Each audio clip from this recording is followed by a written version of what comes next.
Hey there, welcome back. I'm here to help you relax tonight. Before we slip into the shadows, like and subscribe to uncover more stories like this.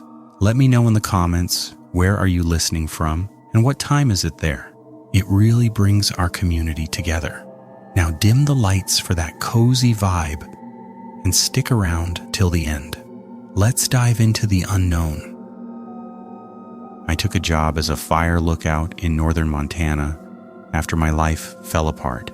6 months ago, I was arrested for a DUI that destroyed everything.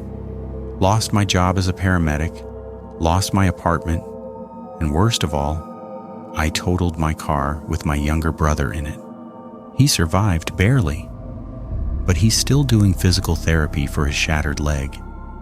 The guilt eats at me every single day. So when I saw this posting for a fire lookout position deep in the Bitterroot Mountains, requiring immediate start and no experience necessary, I jumped at it. Isolation sounded perfect. I wanted to disappear, and this job offered exactly that.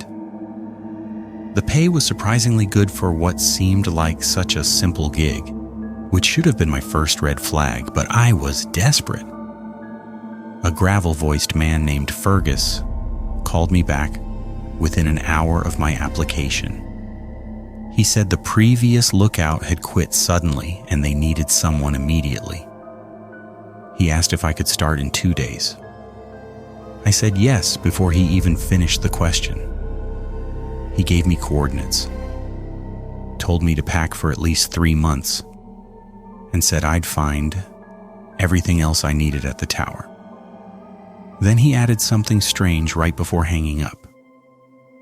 Follow the instructions exactly, son. Exactly, no exceptions. I figured he meant fire safety protocols or something.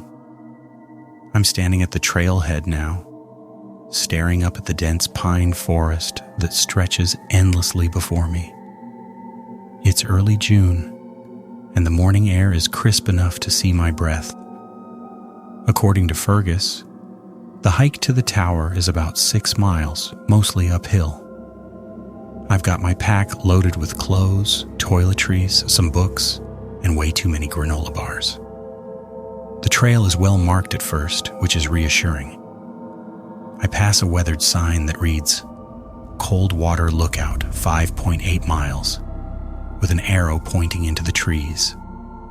Here goes nothing. 4 hours later, I'm drenched in sweat despite the cool air, and my legs are burning.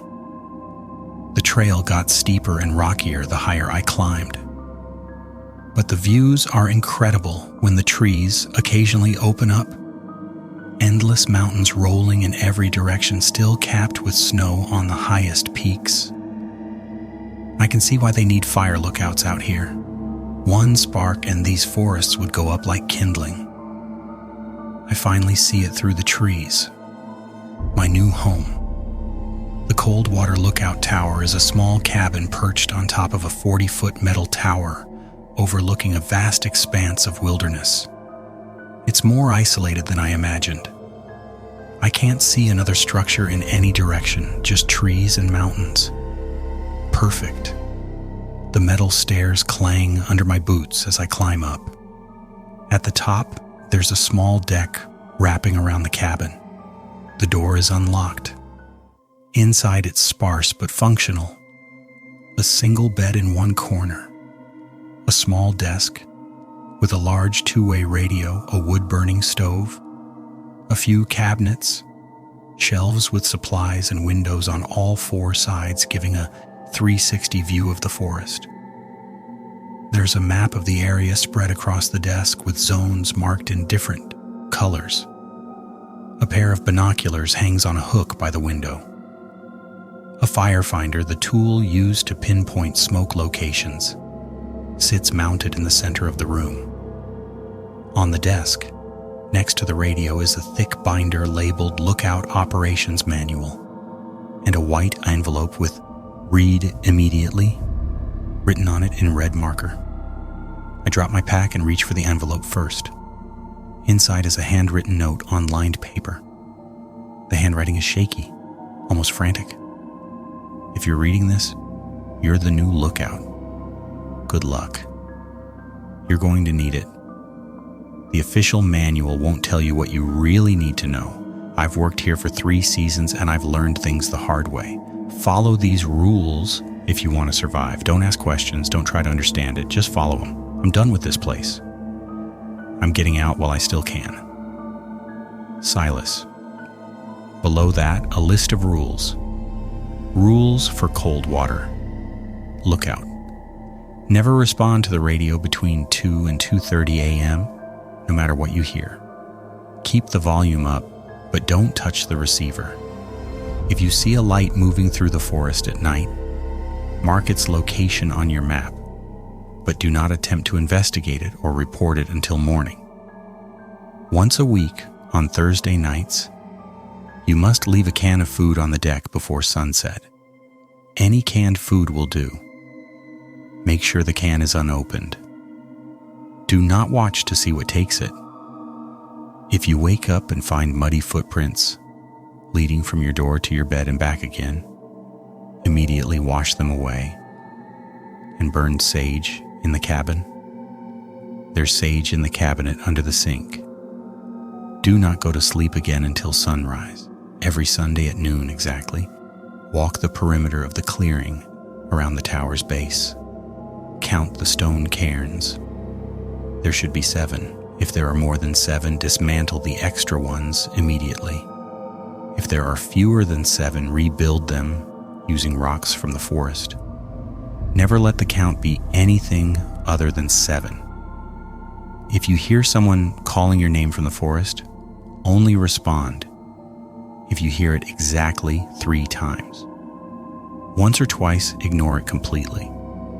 More than 3 times, lock yourself inside and don't come out until dawn. Never shine your flashlight into the trees after dark unless absolutely necessary. If you must, sweep it quickly. Don't let the beam linger on anything that looks back at you. If the temperature inside the cabin suddenly drops and you can see your breath, immediately light the wood stove even if it's summer.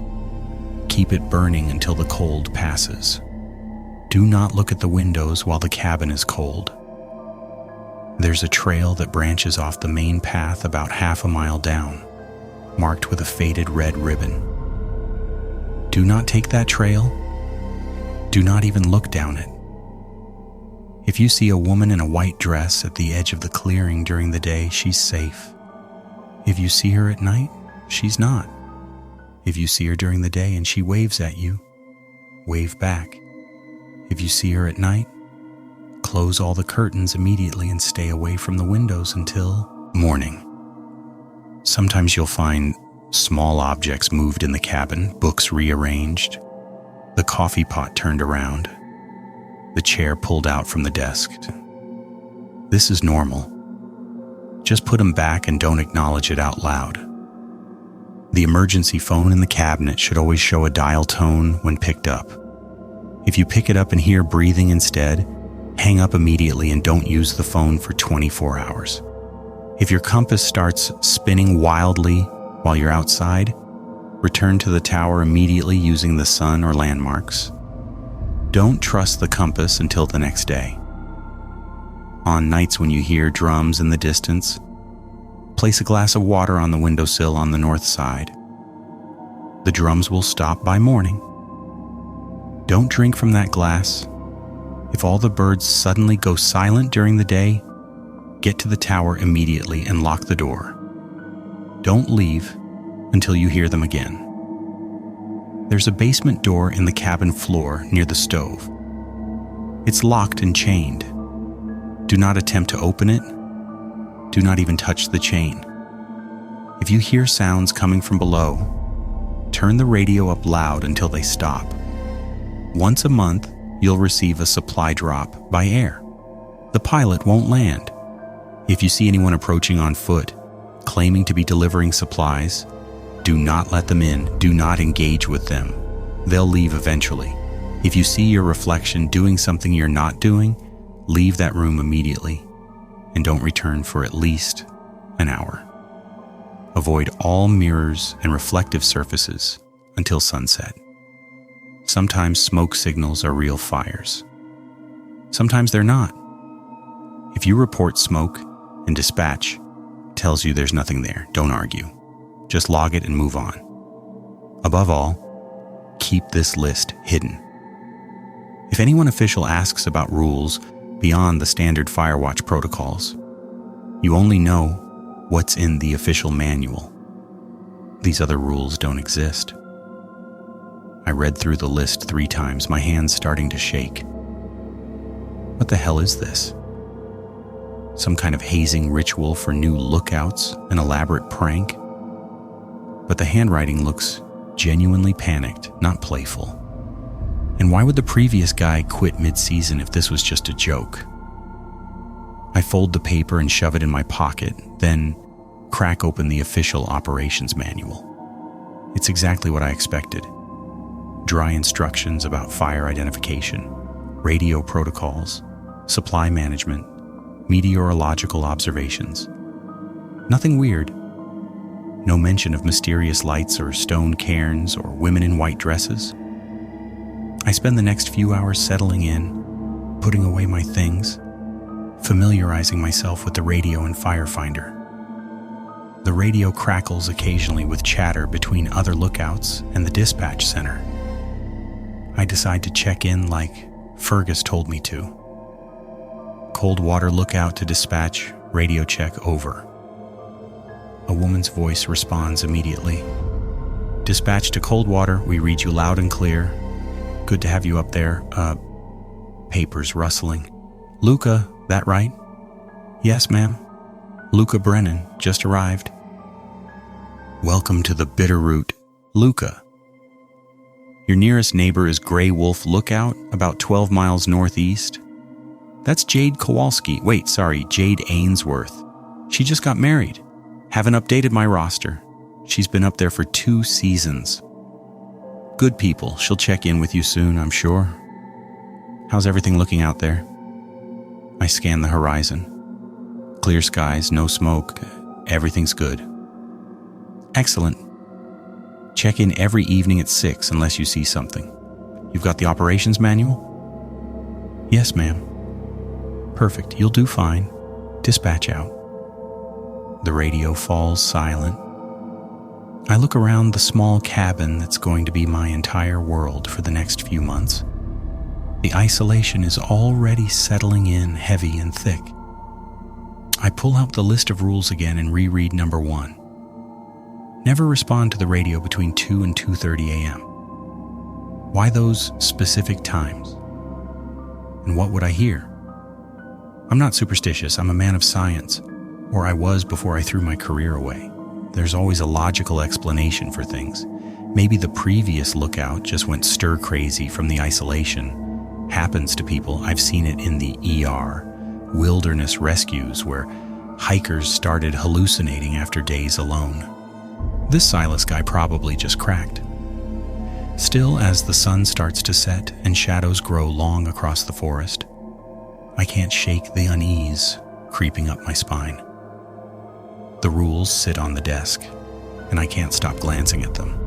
It's Thursday. Rule 3 says to leave a can of food on the deck before sunset on Thursdays. I open one of the cabinets and find it fully stocked. Canned soup, vegetables, beans, fruit. I grab a can of corn, step out onto the deck, and place it near the railing. The sun is just touching the mountains, painting everything orange and purple. This is ridiculous, I mutter to myself. But I go back inside and deliberately don't look out that window. Night falls fast up here. One moment there's light, the next it's pitch black except for the stars. There's no light pollution whatsoever, and the sky is incredible. More stars than I've ever seen, the Milky Way a bright smear across the darkness. I light the oil lamp on the desk, rather than using my flashlight to save batteries. I eat a simple dinner of canned chili and crackers, wash up in the basin with water from the cistern outside, and try to read one of my books. but I keep looking at the clock. 9:47 p.m. The cabin feels smaller at night, the windows like watching black screens. I can't see anything out there, but I have the distinct feeling of being watched. At 10:30, I give up on reading and get ready for bed. I'm exhausted from the hike anyway. As I'm brushing my teeth, I remember the can of corn. Did I hear anything take it? I told myself I wouldn't look, but curiosity wins. I step to the door, unlock it, and peek outside with my flashlight. The can is gone. The deck is empty. A chill runs through me despite myself. Okay, so an animal took it. A raccoon, a bear maybe. That's the logical explanation. Bears can easily open cans. I close the door, lock it, and climb into bed. The mattress is more comfortable than I expected. Within minutes, I'm drifting off, lulled by the absolute silence of the wilderness. I wake suddenly to the radio crackling with static. My eyes fly open. The room is dark except for the faint glow of the oil lamp I left burning on low. I check my watch, squinting at the glowing hands. 2:14 a.m. My blood goes cold. Rule 1. Between 2 and 2:30 a.m., don't respond. The static continues, then clears. A voice comes through, male, hoarse, and desperate. Coldwater, this is Grey Wolf. Coldwater, do you copy? Please, God, someone respond. Coldwater, are you there? I need help. Please. Something's outside. It's trying to get in. Please respond. My hand is halfway to the radio before I stop myself. That's not Jade Ainsworth. Jade is a woman's name. And dispatch said Jade was at Grey Wolf. This is a man's voice.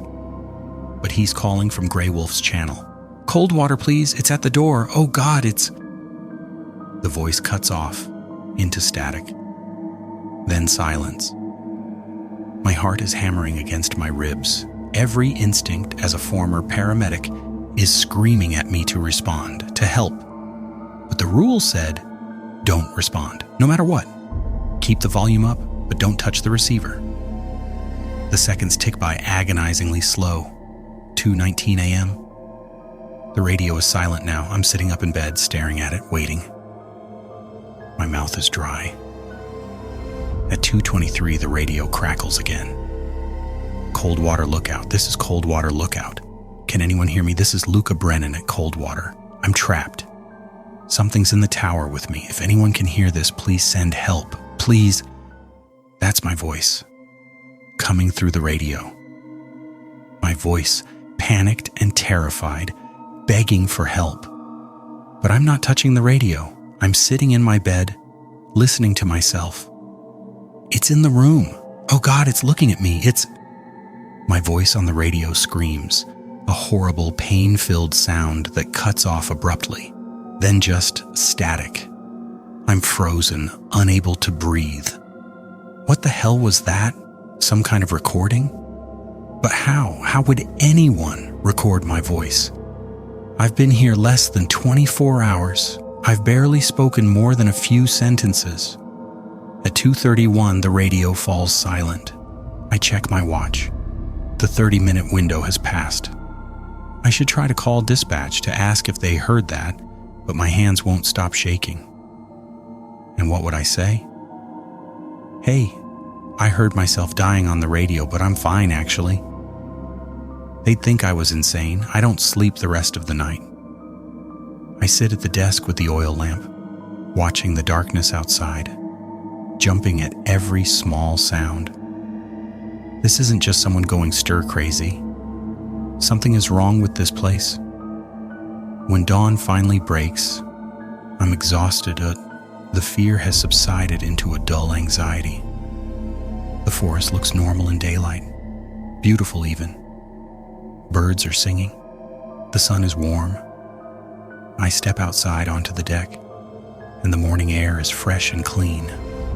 No sign of a can of corn. No sign of anything unusual. Make coffee and force myself to eat breakfast, though I have no appetite. The radio has been silent since 2:31. At 9 a.m. it crackles to life. Coldwater, this is Grey Wolf. You up yet, new guy? A woman's voice, friendly, cheerful. This must be Jade. I grabbed the receiver. Yeah, hi, this is Luca. Hey, Luca, welcome to the neighborhood. Sorry I didn't call yesterday. Was dealing with some hikers who thought camping in a lightning storm was a good idea. Idiots. How was your first night? I hesitate. How do I even begin to explain? It was interesting. Hey, did you radio me last night around 2 a.m.? 2 a.m.? Hell no, I was dead asleep. Why, what's up? I just thought I heard something. Maybe it was another station bleeding through. Could be. The atmospherics out here get weird sometimes. Radio waves do strange things in the mountains. If it happens again, just note it in your log. So you settling in okay? Yeah, it's good, thanks. Cool. Hey, did the last guy, Silas, leave you any notes or anything? My hand instinctively goes to my pocket where the folded rules are. Notes? Like what? I don't know. He was acting really weird his last few weeks. Paranoid. Kept asking me bizarre questions about whether I'd seen things. I thought he was losing it, honestly. Isolation gets to some people faster than others. No notes. Just the operations manual. Okay, good. Anyway, I'll let you go. If you need anything or just want to chat, I'm here. Sometimes it helps to hear a human voice, you know? Thanks, Jade. Appreciate it. No problem. Grey Wolf out. So she doesn't know about the rules. Or maybe she does and she's testing me. Rule 20 said to keep the list hidden, to never acknowledge it to anyone official. Is Jade official? She's another lookout, not dispatcher or ranger. I spend the day trying to keep busy. I study the map, memorizing landmarks and grid coordinates. I practice with the firefinder. I scan the horizon with binoculars every hour, looking for any sign of smoke. Nothing. Just endless green forest under a clear blue sky. It's peaceful, almost meditative. By afternoon, I'm starting to feel silly about last night. Maybe it was some kind of technical glitch with the radio. Maybe I was half asleep and dreaming. The human brain does weird things in that state between sleep and waking. At noon, I remember Rule 5. Every Sunday at noon, walk the perimeter, count the cairns. It's only Friday, so I don't need to worry about that yet. But I'm curious now. I grab my backpack with some water and a snack and head down the tower stairs. The clearing around the tower base is roughly circular, maybe 100 feet across. The forest is thick beyond it. I start walking the perimeter, and sure enough, I find the first cairn, a small stack of stones, about 2 feet high. It's deliberately made, not natural. I continue around and find the second cairn, then the third. By the time I complete the circuit, I've counted all 7. They're evenly spaced around the clearing. Who built these? And why do they need to be maintained? What happens if the count is wrong? I don't really want to find out. I notice the trail Silas mentioned, the one with the faded red ribbon branching off the main path. Rule 9 says, never take it, don't even look down it. But I'm standing here in broad daylight, and curiosity is a powerful thing. I walk over to it. The red ribbon is barely visible, weathered and tattered. The trail itself is overgrown, barely distinguishable from the surrounding forest floor. It leads downhill into darker, denser trees. There's something about it that feels wrong, even from here. Like the air is heavier in that direction. I take one step toward it. A bird suddenly bursts from the trees right next to me, shrieking, and I jump back, my heart racing. The bird, a crow, lands on a branch and stares at me with beady black eyes. Then it caws 3 times, loud and harsh, before flying away. I back away from the trail entrance. Nope, I'll follow the rules on this one. The rest of Friday passes without incident. I check in with dispatch at 6 p.m., clear skies, no fires. I eat dinner, read for a while, and actually feel tired enough to sleep. I make sure to check the clock before bed. 10:47 p.m. Well before the 2 a.m. window, I sleep through the night. No weird radio calls. When I wake up naturally around 6:30 a.m., I actually feel rested. Saturday is beautiful. Warm, sunny, with a light breeze. I'm starting to think maybe I overreacted. Maybe that radio thing was a one-time glitch. I spend the day exploring the immediate area around the tower, staying well within sight of it. I find a small stream about a quarter mile to the west, cold and clear. I fill my water bottles. There's a filter system in the cabin. The forest is alive with sounds. Birds, rustling leaves, distant woodpeckers. It's the most peaceful I've felt in months. That night, Saturday night, I'm reading by the oil lamp when I hear something outside.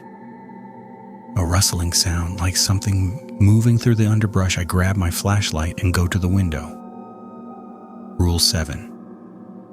Never shine your flashlight into the trees after dark unless absolutely necessary. If you must, sweep it quickly. I hesitate, then flick on the flashlight and quickly sweep it across the clearing. The beam catches something moving. A flash of dark fur. A deer, probably, or maybe an elk. I catch a glimpse of eyes reflecting back at me before I turn the flashlight off. My hands are trembling. Those eyes were too high up, too far apart. Not a deer. I close the curtains on that window and step away. Whatever is out there, I don't want to see it. Sunday morning, I wake early. Noon today, I need to count the cairns. I eat breakfast and try to pass the time, but I'm nervous. At 11:45, I head down the tower. The morning is overcast, cooler than the past 2 days. There's a heaviness to the air like it might rain. I start my walk around the perimeter at exactly noon. Cairn 1 intact. Cairn 2 intact. Cairn 3 intact. Cairn 4 intact. Cairn 5 intact. Cairn 6 intact. I approach where the 7th cairn should be. My stomach drops. It's been scattered. The rocks are lying in a rough pile, but the careful stack is gone. Something knocked it down, and beyond where Cairn 7 should be, there's an 8th cairn. Freshly built, the rocks still wet from morning dew. Rule 5. If there are more than 7, dismantle the extra ones immediately. If there are fewer than 7, rebuild them. I start with the 8th cairn, my hands shaking as I knock it apart and scatter the rocks into the forest. Then I rebuild Cairn 7, carefully stacking the stones like the others. The whole time, I have the intense feeling of being watched. When I finish, I count again just to be sure. 7 cairns, evenly spaced. I hurry back up to the tower and lock the door behind me, even though it's only 12:30 p.m. and the sun is out. Something built that 8th cairn overnight. Something that doesn't want there to be 7. The rest of Sunday crawls by. I keep checking the clearing from the windows, making sure nothing is disturbing the cairns. At 6 p.m., I do my check-in with dispatch. Everything normal. That night I lie in bed but can't sleep. Every creak of the tower settling makes me jump. Around 11 p.m., I hear it. Drums. Faint. Rhythmic. Coming from somewhere in the distance. Not close, but not that far either. A steady beat. Almost hypnotic. Rule 14. On nights when you hear drums in the distance, place a glass of water on the windowsill on the north side. The drums will stop by morning. Don't drink from that glass. I get up, fill a glass with water from my bottle, and try to figure out which window faces north. I use the compass on the desk. North is the window facing the deepest part of the forest. I place the glass on the sill. The drums continue for hours. I drift in and out of sleep, the rhythm working its way into my dreams. When I wake Monday morning, the drums are silent. The glass of water is still on the sill, but the water level is lower. It's been drunk from, nearly empty. I dump the remaining water outside and wash the glass thoroughly, my skin crawling. Monday afternoon, I'm scanning the horizon with binoculars when I see smoke. Real smoke, dark and thick, rising from about 8 miles to the southwest. Finally, an actual fire to report. I grab the radio. Dispatch, this is Coldwater. I have smoke, bearing 220 degrees, approximately 8 miles out. Copy that, Coldwater. Stand by. I wait, watching the smoke through the binoculars. It's definitely a fire, and it's growing. 5 minutes later, dispatch comes back. Coldwater, we've checked with aerial reconnaissance. There's nothing there, no fire. I blink. Dispatch, I'm looking right at it. Dark smoke, getting bigger. Coldwater, we have a bird in the air. There's no fire at that location, likely atmospheric distortion or fog. Log it, and move on.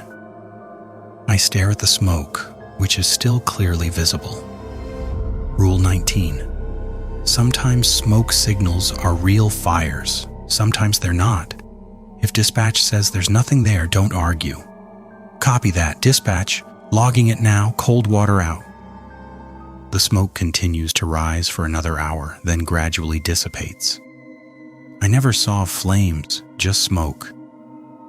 And dispatch said there was nothing there. What the hell am I looking at out here? The week continues. Tuesday and Wednesday pass quietly. I'm settling into a routine, though I'm always on edge, always checking the rules. Thursday evening, I leave another can of food on the deck. Green beans this time. Friday morning, it's gone. On Friday afternoon, I'm doing routine maintenance, checking the anemometer and rain gauge, when I come back inside and notice something off. The chair at my desk is pulled out, even though I distinctly remember pushing it in. The operations manual is open to a different page than where I left it, and one of my books has been moved from the shelf to the table. Rule 11. Sometimes you'll find small objects moved in the cabin. This is normal. Just put them back and don't acknowledge it out loud. I silently put everything back where it belongs, my heart hammering. Something was in here. Something moved my things while I was outside for less than 5 minutes. I checked the door, still locked from the inside. That night, I barely sleep. Every small sound makes me think something is moving around the cabin, but nothing else happens. Saturday morning, I'm exhausted and irritable. I make a coffee and stand on the deck, looking out at the forest. It's a beautiful day again, but the beauty feels sinister now, like it's hiding something. Coldwater, this is Grey Wolf. You there, Luca? I grab the radio. Yeah, I'm here. Hey, just checking in. You sound tired. You doing okay? I want to tell her everything. About the rules, the radio calls, the moved objects, the impossible smoke. But Rule 20 says, don't acknowledge it to anyone official. Just not sleeping great. Still adjusting to the altitude, I think. Yeah, that'll do it. Hey, listen, I'm doing a supply inventory today. You need anything on your next drop? No, I'm good. Thanks, though. Cool. Hey, quick question. Have you had any weird radio interference? Like signals you can't identify? My pulse quickens. Why do you ask? I've been getting some strange stuff the past few nights. Voices, static patterns, usually around 2 a.m. I thought maybe it was your station bleeding through, but the signal strength doesn't match. So she's hearing it too. but she doesn't seem scared, just curious. Maybe she doesn't know to not respond. I've had some interference, yeah, I just ignore it. Like you said, atmospherics. Probably. Okay, well, I'll let you get back to it. Stay safe out there. You too. After she signs off, I sit there thinking. She's hearing the same things? So it's not just me going crazy, but she's been out here for 2 seasons. If she survived this long without following the rules, maybe the rules aren't absolute. Or maybe she's just been lucky. I'm not willing to test it. The second Sunday arrives. At noon, I walk the perimeter again. This time, all 7 cairns are intact. I let out a breath I didn't know I was holding. But as I'm completing the circuit, I notice something in the forest, just beyond the clearing. A woman in a white dress, standing completely still, maybe 50 feet into the trees. She's facing me. Rule 10. If you see a woman in a white dress at the edge of the clearing during the day, she's safe. If you see her at night, she's not. If you see her during the day and she waves at you, wave back. It's daytime, she's just standing there watching me. I stare back, unsure what to do. Then, slowly, she raises her hand and waves. The rule says, wave back. Every fiber of my being says to run. But I've followed the rules so far and nothing has hurt me. I lift my hand and wave back. She smiles. Then she turns and walks deeper into the forest, disappearing between the trees. My legs are shaking as I climb back up to the tower. Who is she? Is she even human? That night, I'm at the desk, logging my observations when the temperature suddenly plummets. I can see my breath in the air. The windows fog up instantly. Rule 8. If the temperature drops suddenly and you can see your breath, immediately light the wood stove. Keep it burning until the cold passes. Do not look at the windows while the cabin is cold. I lunge for the stove. Thankfully, I already have wood and kindling prepared. My hands fumble with the matches. It takes 3 tries, but I get a fire started. I feed it wood, building it up quickly. The whole time, I keep my eyes on the stove, fighting the urge to look at the fogged windows. I can hear something outside. Scratching. Long, slow scrapes against the glass. Something is trying to get my attention, trying to make me look. I don't look. The fire crackles and pops. Slowly, the cabin begins to warm. It takes maybe 20 minutes before the cold finally lifts and my breath is no longer visible. I risk a glance at the windows. The fog has cleared. There's nothing outside. But when I clean up the next morning, I find scratch marks on the exterior glass. Deep gouges, like something with claws tried to get in. Monday brings my first supply drop. I hear the plane before I see it. A small bush plane that buzzes low over the tower and drops a package attached to a parachute. It lands in the clearing and I retrieve it. Food, batteries, propane, mail.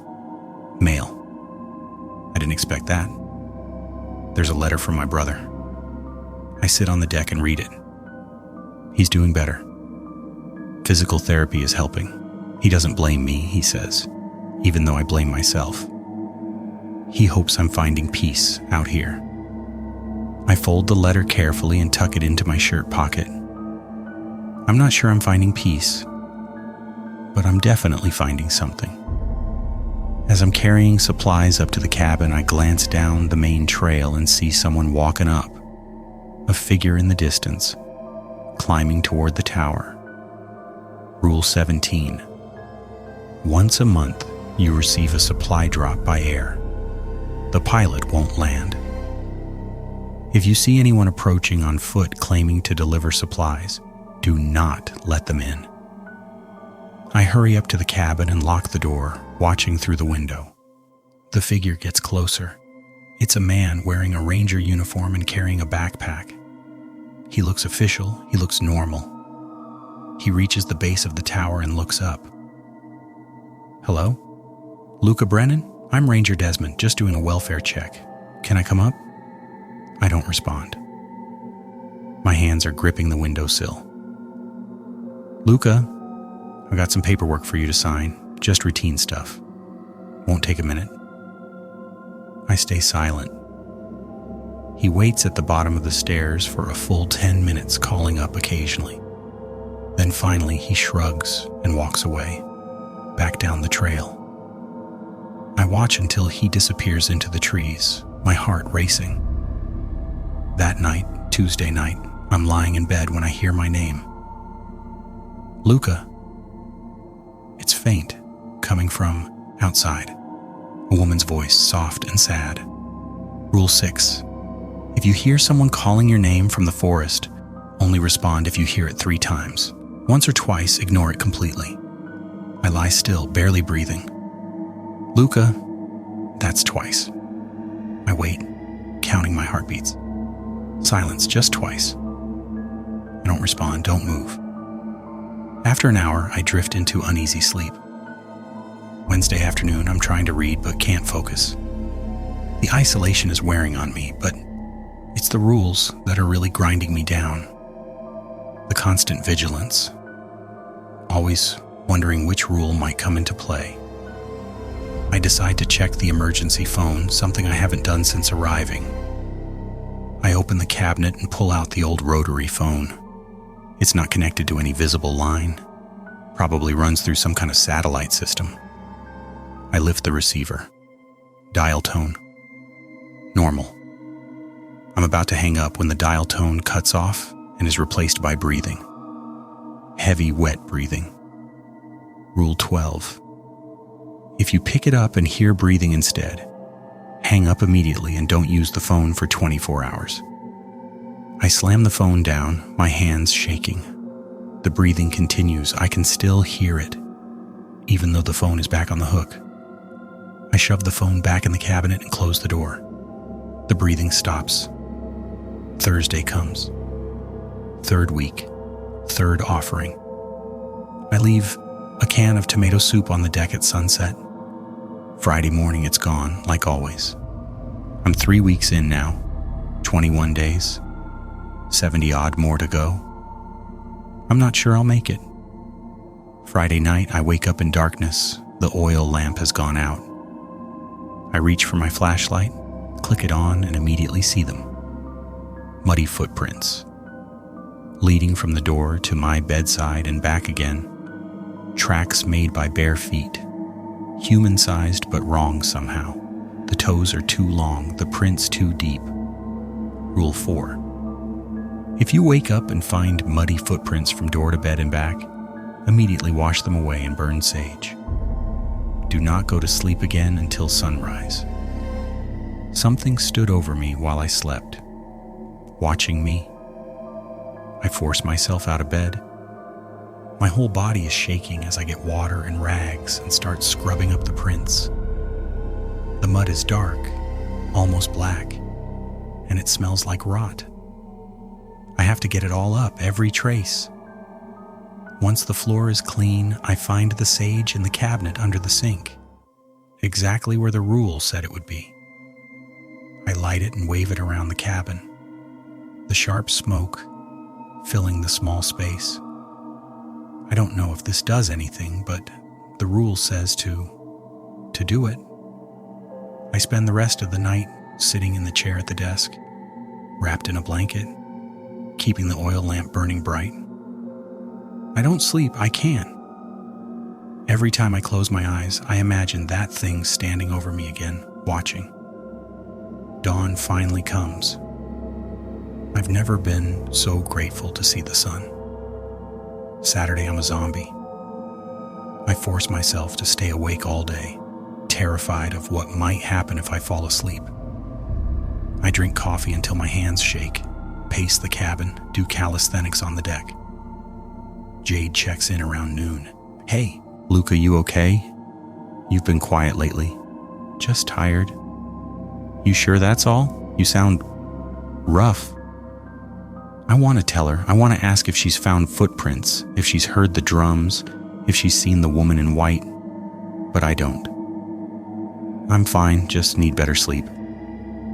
Okay, well, you know where to find me if you need to talk. Saturday night, I can't keep my eyes open any longer. I collapse into bed around 10 p.m. and pass out instantly. I wake to morning light. Sunday, I survived. But when I sit up, I notice my reflection in the window glass. It's still lying down. I'm sitting up, but my reflection in the glass shows me still horizontal in bed. Rule 18. If you see your reflection doing something you're not doing, leave that room immediately and don't return for at least an hour. Avoid all mirrors and reflective surfaces until sunset. I bolt out of bed and race out onto the deck, not looking at any windows or glass. I sit out there for over an hour, shivering in the cool morning air, before I go back inside. The reflection is normal now. At noon, I check the cairns, all 7 present. I breathe easier. But when I get back to the cabin, there's something new. The basement door, the one near the stove, chained and locked, has scratches around its edges, fresh scratches. And when I stand near it, I can hear something. Movement below, shuffling. Rule 16.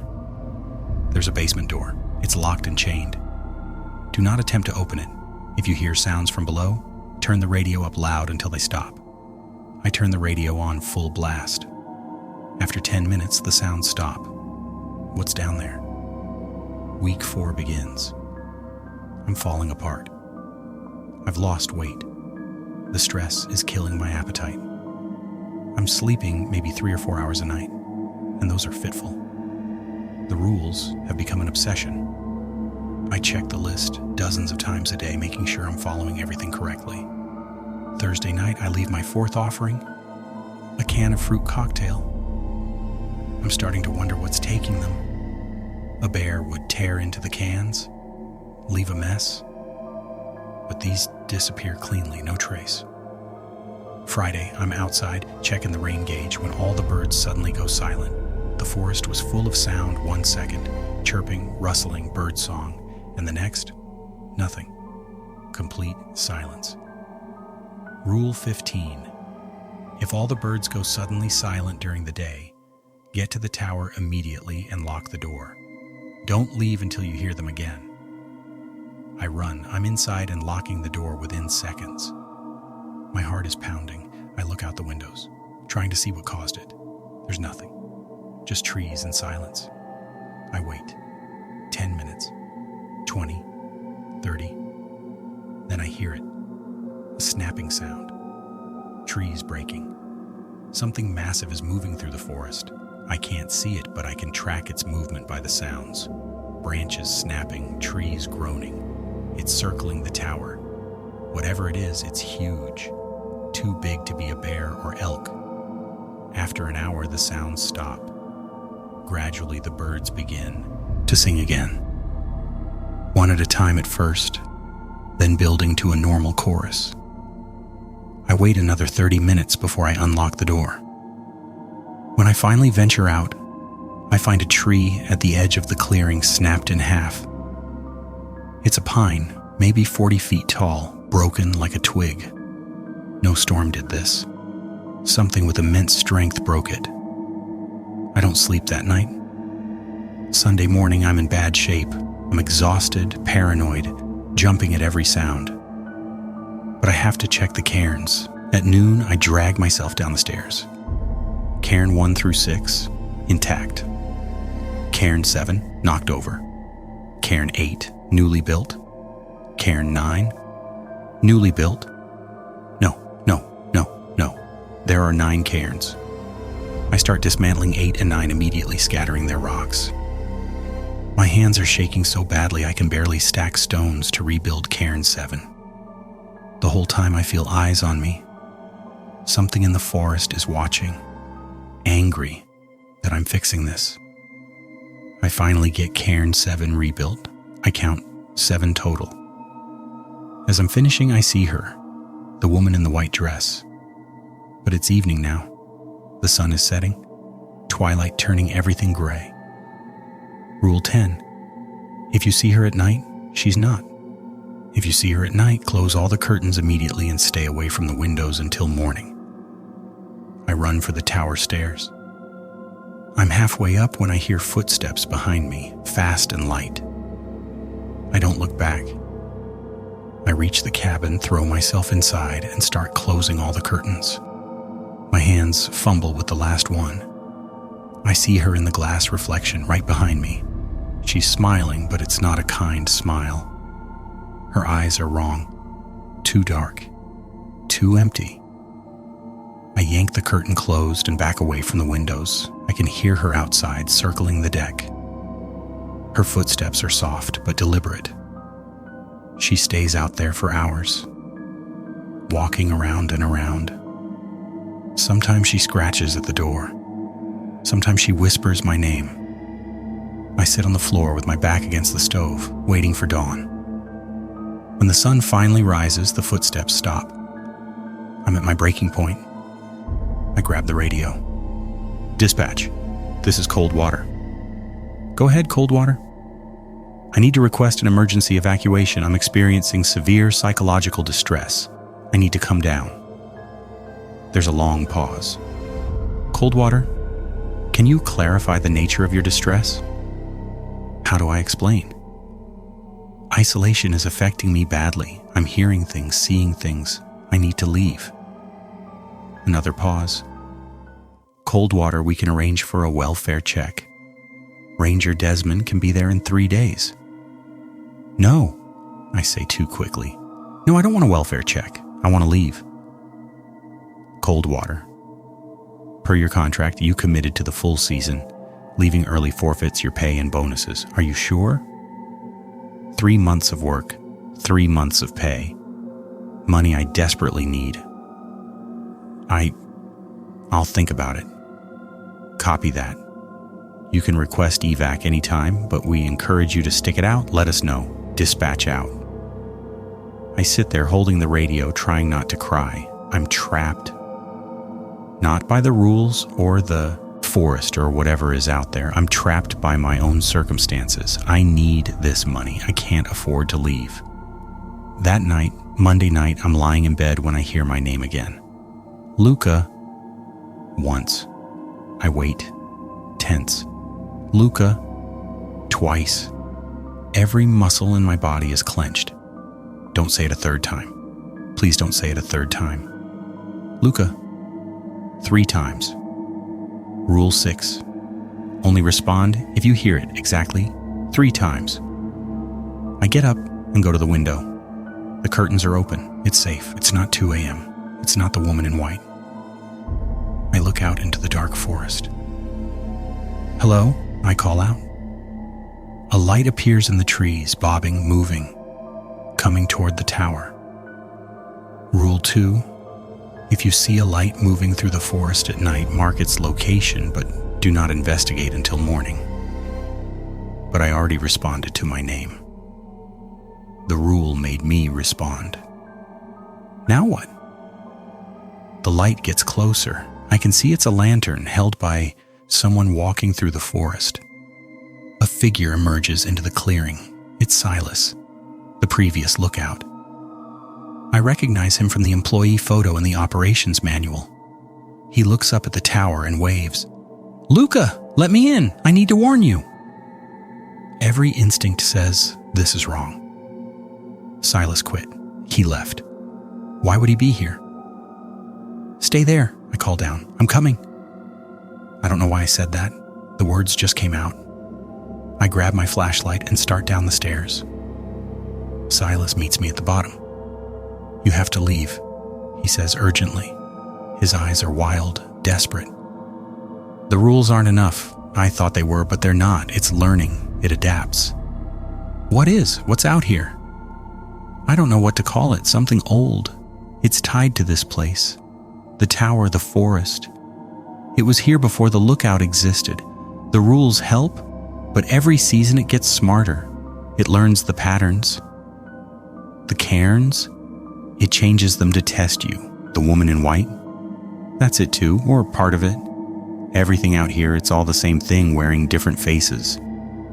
How do I stop it? Silas laughs, a broken sound. You can't stop it. You can only survive it.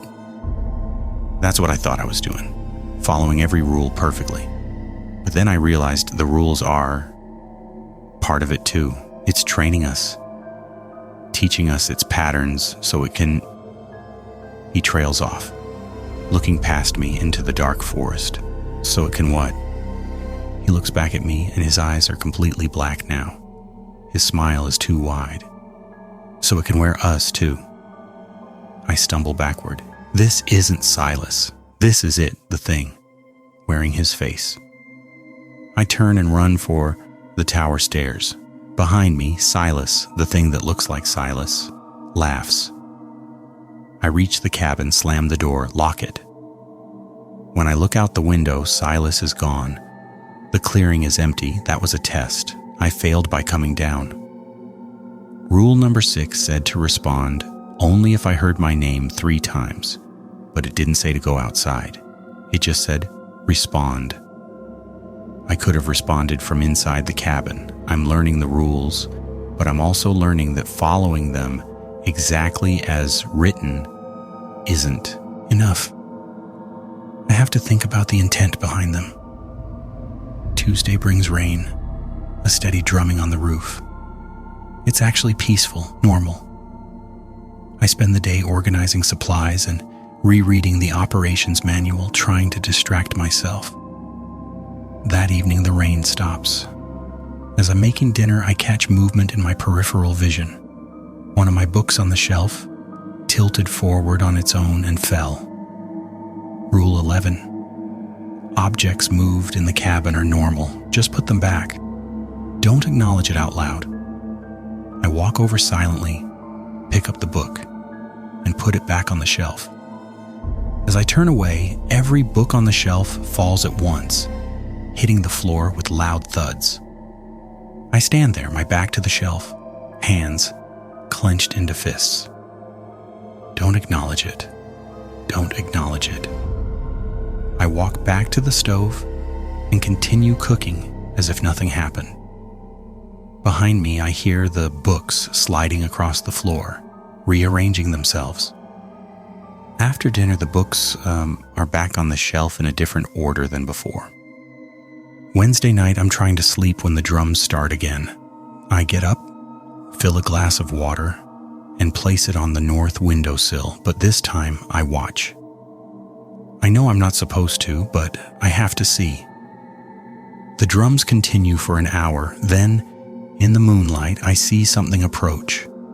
A figure, tall and thin, moving with an odd gait. It reaches the tower and climbs. I can hear its footsteps on the metal stairs. It reaches the deck. Through the gap in the curtain, I can see a hand reach for the glass. The hand is too long. The fingers have too many joints. It drinks the water. Then it turns and looks directly at the window where I'm peeking through. It sees me. It smiles with a mouth full of too many teeth. I fall back from the window, my heart hammering. The rule said don't drink from the glass, but it didn't say not to watch. Did I just break an unspoken rule? The thing on the deck stays there. I can hear it moving around, slow, deliberate steps. Then it speaks. Thank you for the water, Luca.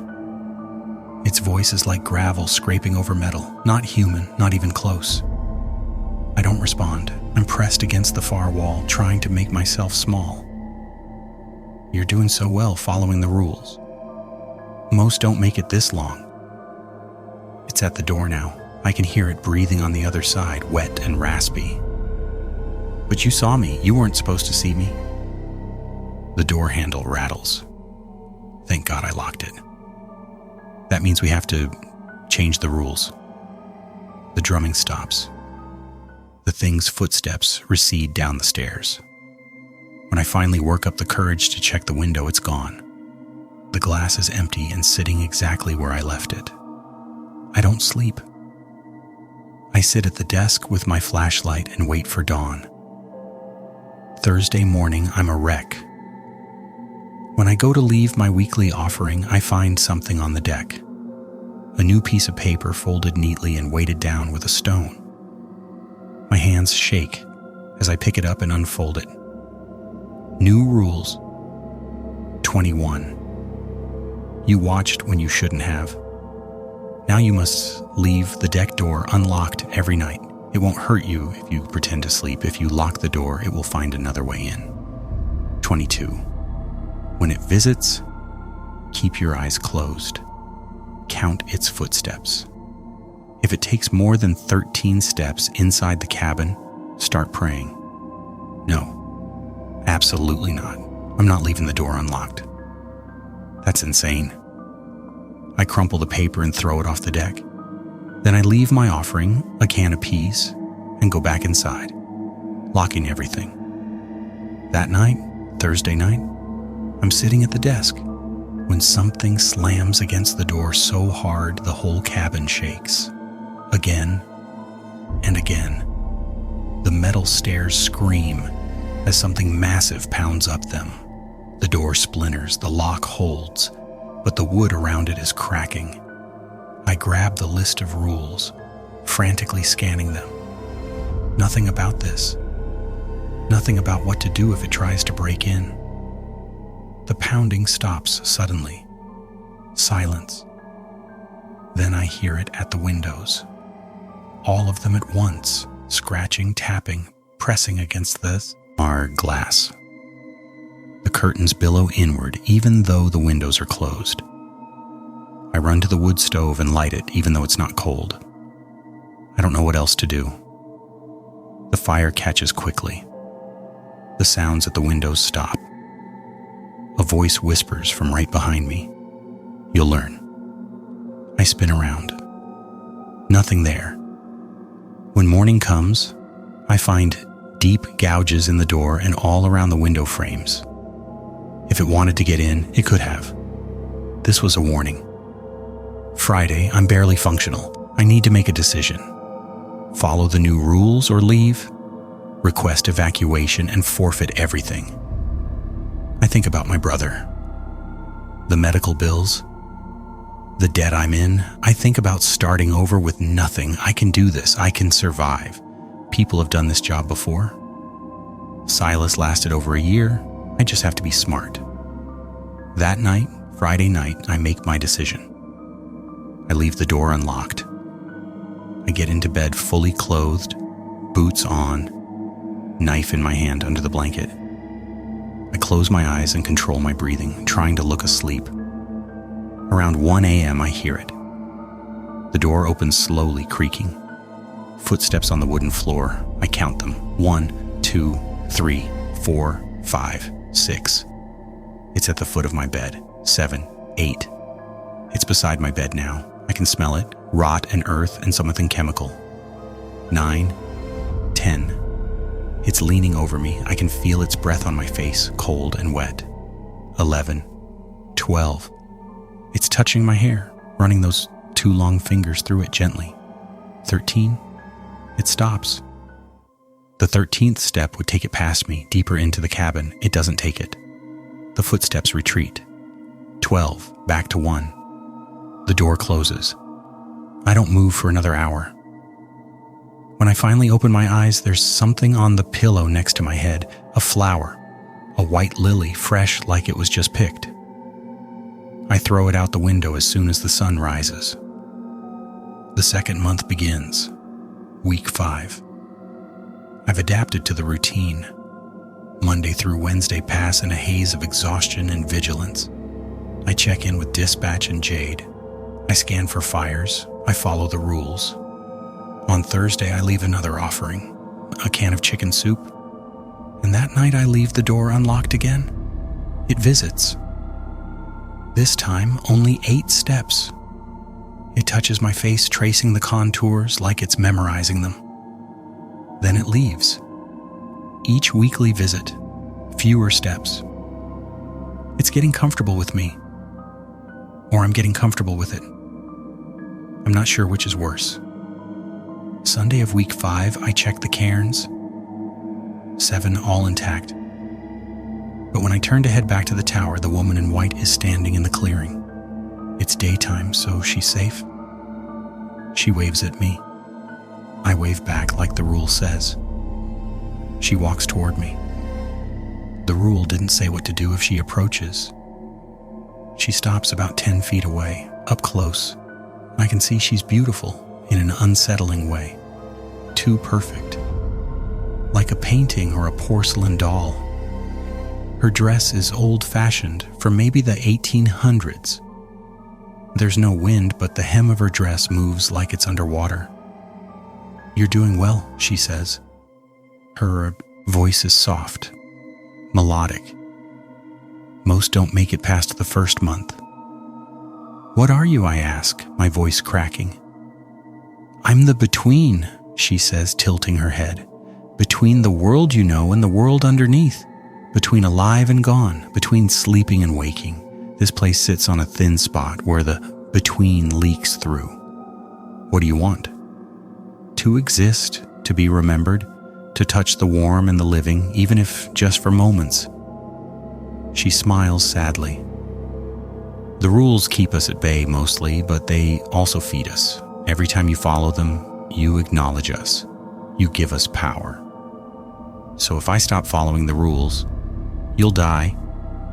She says it simply, without malice. The rules are a game, but refusing to play means you forfeit everything. The only way to win is to play perfectly until the end of the season. And then what? I just leave it and I'm free? If you survive until the end, yes, we release you. The contract completes. We get our season of acknowledgement, you get your pay and your life. It's fair. Fair? I almost laugh. You terrorize people. You drive them insane. We don't make you come here. You choose this. Every lookout knows something is wrong when they accept the job. The posting itself is wrong.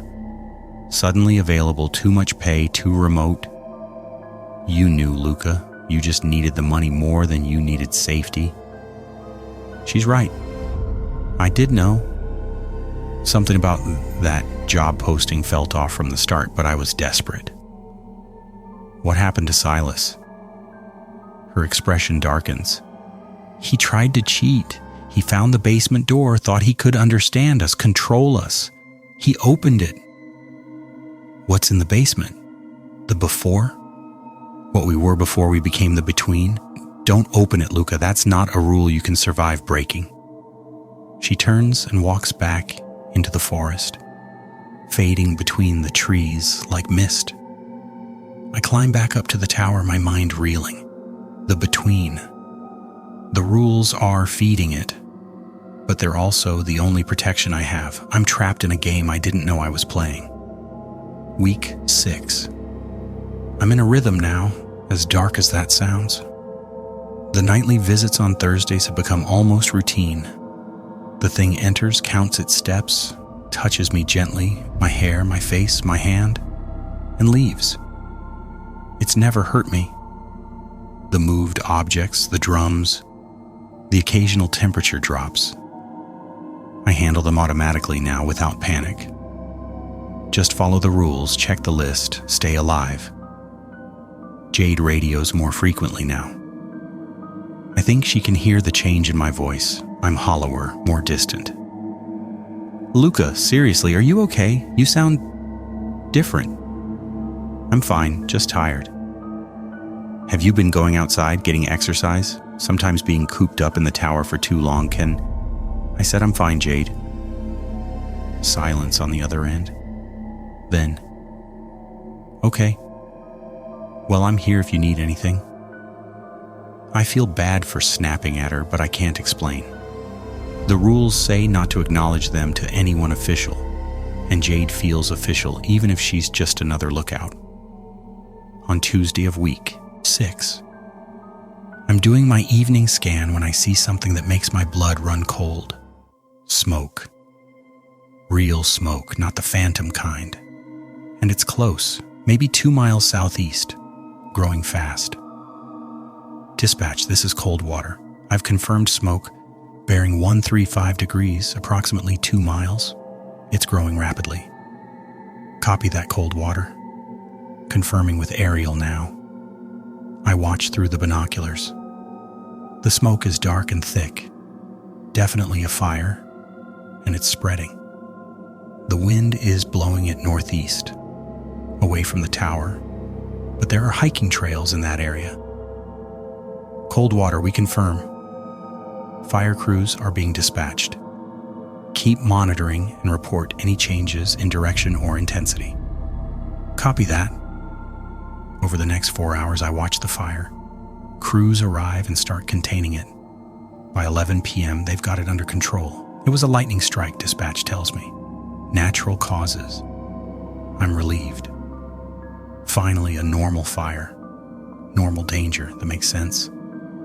After weeks of supernatural dread, a forest fire feels almost comforting. That night, I sleep better than I have in weeks.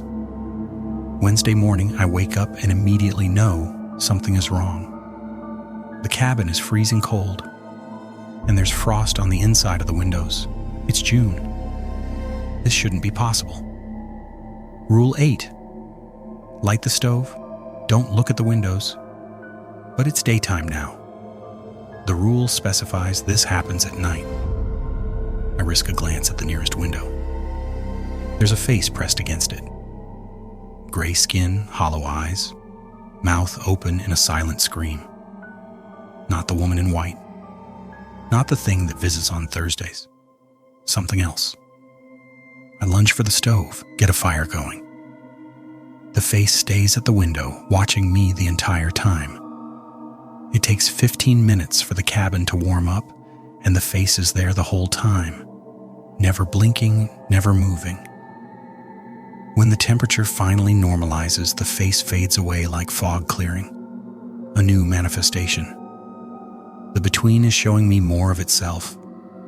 Week 7 begins. I'm halfway through the season now, 45 days down, roughly 45 to go. I can make it. I have to make it. Sunday at noon, I check the cairns. This time there are only 5. 2 are missing completely, not just knocked down. Rule 5. If there are fewer than 7, rebuild them using rocks from the forest. I gather rocks and rebuild cairns 6 and 7. But as I'm stacking the stones for cairn 7, I notice something. There's a pattern carved into one of the rocks. Symbols I don't recognize. Circles and lines and strange angular shapes. I turn the rock over and use the unmarked side. I don't want to know what those symbols mean. As I finish, I hear a loud crack behind me. I turn to see cairn 1 collapse, then cairn 2, then cairn 3. One by one, all 7 cairns fall apart, the stones scattering. It's testing me, seeing if I'll panic. I calmly walk around the clearing and rebuild all 7 cairns. It takes over an hour. The entire time, I can feel something watching me from the forest, angry that I'm not reacting. When I finish, I walk back to the tower without looking at the trees. Don't give it the satisfaction. That night, Monday night, the radio crackles at 2:14 a.m.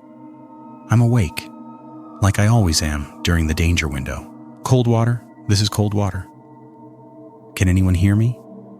My voice again, but this time it's calmer, not screaming, not panicked, just sad. If anyone finds this recording, I want my brother to know I'm sorry. I thought I could do this. I thought I could survive it, but it's too much. It's inside my head now. I see it even when I close my eyes. I hear it even in the silence. There's no escape. A pause. Then my voice continues. Don't take this job. Whatever they're paying you, it's not enough. The forest takes something from you every day. Little pieces. Eventually, there's nothing left. I can feel myself disappearing, By the time you hear this, I'll probably be gone. Just another person who couldn't handle the isolation. That's what they'll say. But you'll know. If you're hearing this, you know the truth. The between is real, and it's hungry. Static. Then silence. 2:31 a.m. The window closes. I sit there shaking. That felt different. Not like it was trying to scare me. It felt like a warning, like it was showing me my possible future. I pull out my brother's letter and read it again. Physical therapy is helping. He doesn't blame me. He hopes I'm finding peace. I'm not finding peace. But I'm finding something. Strength, maybe. Or stubbornness. I'm not going to be another person who quits or disappears. I'm going to finish this season and walk out of here alive. Week 8. Thursday's offering. A can of mixed vegetables. Thursday night's visit. 7 steps inside. It stays for longer this time, just standing beside my bed. I can hear it breathing, a wet rattling sound. Then it touches my forehead, cold fingers tracing a pattern. The same symbols I saw on the rock. Friday morning, I look in the small mirror above the sink. There's a faint mark on my forehead where it touched me. The symbols, etched in my skin like a scar, but fading. By noon, they're gone. It's marking me, claiming me, or protecting me. I don't know which. Week 9 brings new phenomena. Objects don't just move anymore, they levitate. I'll look up from reading and see a book floating in midair, or my coffee cup hovering above the desk. I follow Rule 11. Put them back. Don't acknowledge it. The compass starts spinning wildly one afternoon while I'm outside. I immediately head back to the tower using the sun's position. Rule 13. When I try the compass the next day, it works fine. Week 10. Sunday, July 20th. I'm 2/3 through the season. 60 days down, 30 to go. The end is in sight. But the between is getting aggressive. The cairns are wrong every single Sunday now. Too many, too few, scattered, moved. I spend hours each week maintaining them. The temperature drops happen multiple times per week now, not just occasionally. I go through firewood like crazy. The Thursday night visits are up to 15 steps inside. More than 13. The first time it happens, I panic and start praying like Rule 22 says. It stops at 15 and leaves. I pray until dawn, but I'm still alive. Still following the rules, still surviving. Week 11. I see the woman in white 3 times in 1 week, twice during the day. Safe, I wave, she waves back. Once at dusk, right in that liminal time between day and night. I slam the curtains closed, unsure if it counts as day or night. I don't look out until full dark has fallen. The scratching starts happening every night now, on the walls, the door, the windows. Sometimes it sounds like fingernails, sometimes like claws, sometimes like bone scraping wood. I've stopped trying to sleep at normal hours. I take naps during the day and stay alert at night. The schedule is destroying me physically, but it keeps me alive. Week 12. The final month begins. August, 30 days left. Jade sounds worried when we talk. Luca, I'm going to be honest. You sound terrible. Have you been eating? Yeah. When was the last time you went more than a mile from the tower? I have to think about it. A while. You need to go for a hike. Seriously, the isolation is getting to you. Go down to the stream at least. Get some fresh air that isn't tower air. She's right. I've been so focused on the rules and survival that I've barely left the tower in weeks except for Sunday cairn checks. Okay, I'll go tomorrow. Promise? Promise. Tuesday morning, I pack a small bag and head out. It feels strange to be walking away from the tower, leaving it behind. The forest feels different than it did those first weeks. Darker, more aware. Like it knows I'm here. I make it to the stream about a quarter mile away. The water is cold and clear, just like I remember. I sit on the bank and just breathe, listen to the water, watch the sunlight filter through the trees. For 10 minutes, I feel almost normal, almost human again. Then I hear it. Drums. In the middle of the day. Rule 14 specifies drums at night, not during the day. This isn't covered. I stand up slowly. The drumming is getting closer. I can see something moving through the trees. Multiple figures walking in a line. They're human-shaped but wrong. Their movements are too jerky, like puppets on strings. I run, back to the tower as fast as I can. The drumming follows me, getting faster, more frantic. I don't look back. I reach the tower and scramble up the stairs, safe inside, door locked. The drumming continues for another hour, circling the tower, then finally fades away. No more hikes. The tower is safe. Out there is not. Week 13. Thanksgiving is months away, but I find myself thinking about it. Normal life. Family meals. My brother. I miss him so much it physically hurts. Only 2 weeks left. 14 days. I can count them down now. The Thursday night visits have evolved. The thing speaks now. It whispers things in a language I don't understand, but the words make my head hurt. It still touches me, but now it traces elaborate patterns on my skin. My arms, my chest, my back. The symbols fade by morning, but I can feel them tingling under my skin. Sunday, August 17th. The cairns are in perfect order when I check them. All 7 exactly as they should be. This is the first time in 6 weeks they've been undisturbed. The woman in white is waiting for me when I finish my count. Daytime. Safe. 2 weeks, she says. You've almost made it. Why are the cairns correct today? Consider it a gift, an acknowledgement of your perseverance. Not many make it this far. She steps closer. But the final 2 weeks are the hardest. We're strongest at the end. We'll do everything we can to make you break a rule, to make you fail. The finale is always intense. Why are you warning me? Because I like you, Luca. You remind me of someone from the before, when I was still real, and because the game is more interesting when both players understand the stakes. She fades away and I'm alone in the clearing. Week 14, 1 week left, 7 days. Everything happens at once now. The temperature drops multiple times per day. Objects fly around the cabin. The radio gibberish happens at all hours, not just 2 a.m.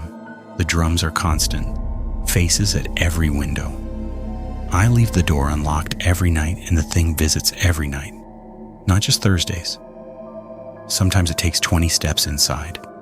30. More. I pray until my throat is raw. I'm barely eating. I've lost maybe 20 pounds. My hands shake constantly.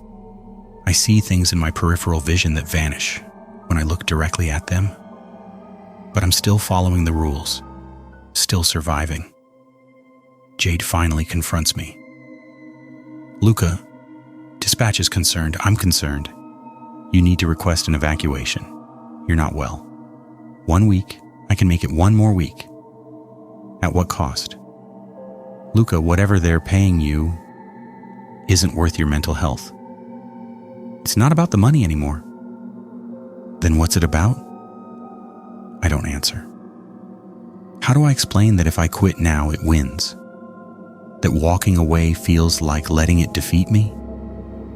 That I need to prove to myself I can finish something? That I'm not just a fuck-up who destroys everything he touches? Please just trust me. 1 more week. She sighs. Okay, 1 week. But if you're not better after this, I'm reporting you to dispatch for mandatory leave. Deal. 6 days left. The cairns are wrong every day now, not just Sunday. I rebuild them daily. It's become a ritual. 5 days left. I find bloody handprints on the walls inside the cabin. I clean them off, but they return every night. 4 days left. The woman in white appears at night. I close the curtains, but I can hear her outside, calling my name softly. Luca, just open the door. Just look at me. It's so lonely out here. I don't look. I don't open the door. 3 days left. The basement door shakes violently for hours. The chain holds, but I can hear something below screaming to be let out. I turn the radio up to maximum volume until it stops. 2 days left. August 29th. I'm so close. 48 hours. I haven't slept in 3 days. My eyes are bloodshot. My hands won't stop shaking. I keep checking the rules list, making sure I haven't missed anything. The cabin is chaos. Objects float and spin. The temperature fluctuates wildly. Every window has faces pressed against it. The scratching is so loud I can barely think. But I follow the rules, each one exactly as written. I've made it this far. 1 day left. August 30th. Tomorrow is September 1st, the end of my contract. Sunrise tomorrow and I'm free. I spend the day cleaning the cabin, packing my things. I'm getting out of here. That night, the final night, everything goes quiet. The faces disappear from the windows. The drums stop. The scratching ceases. Even the moved objects stay still. It's eerie, this sudden peace, like the calm before a storm. At midnight, I hear a knock on the door. 3 precise knocks. That's not in the rules. No rule covers knocking. The knock comes again. 3 more times. Luca. The woman in white's voice. We need to talk. Just open the door. You're safe now. You've won. Every instinct screams, this is a trick. The final test. You survived the season. The contract is complete at sunrise. I just want to say goodbye properly. To thank you. Please, just open the door. My hand is on the door handle. I'm so close to turning it. Then I remember what she said weeks ago. The rules are a game, but refusing to play means you forfeit everything. Opening the door isn't in the rules. No rule says to open it when someone knocks. The rules that mention the door are about keeping it locked or, in the new rules, unlocked for the Thursday visitor. I step back from the door. No. Silence, then a scream of rage that shakes the entire tower. The thing throws itself against the door over and over. The windows crack, but don't break. The walls groan. I sit on the floor in the center of the cabin and close my eyes. I followed the rules, I say out loud. Every single one. You can't have me. The assault continues for hours, but the cabin holds, the rules hold. At 5:47 a.m., it all stops. Absolute silence. I wait, watching the windows. The sun rises at 6:23 a.m. As the first ray of sunlight hits the cabin, I feel something lift, like a weight pressing down on me suddenly releases. The air smells different, cleaner. I stand up and look out the windows. The forest looks normal, just trees and mountains and early morning light. I gather my pack and open the door. The deck is empty, clean. No gouges, no scratches, no signs of the night's violence. I walk down the stairs slowly. The clearing is peaceful. Birds are singing. All 7 cairns are standing, perfect and undisturbed. I survived. I'm writing this from my brother's apartment, 2 weeks after leaving Coldwater Lookout. The money hit my account the day I descended the mountain. 3 months of pay plus bonuses. Enough to clear my debts and start over. My brother cried when he saw me, said I looked like I'd aged 5 years. He's not wrong. I've lost 30 pounds. My hair has gray in it now. even though I'm only 31. I don't sleep well. Every night I wake up at 2 a.m. out of habit, listening for the radio. Jade checked in with me once, asked if I was doing okay. I said yes.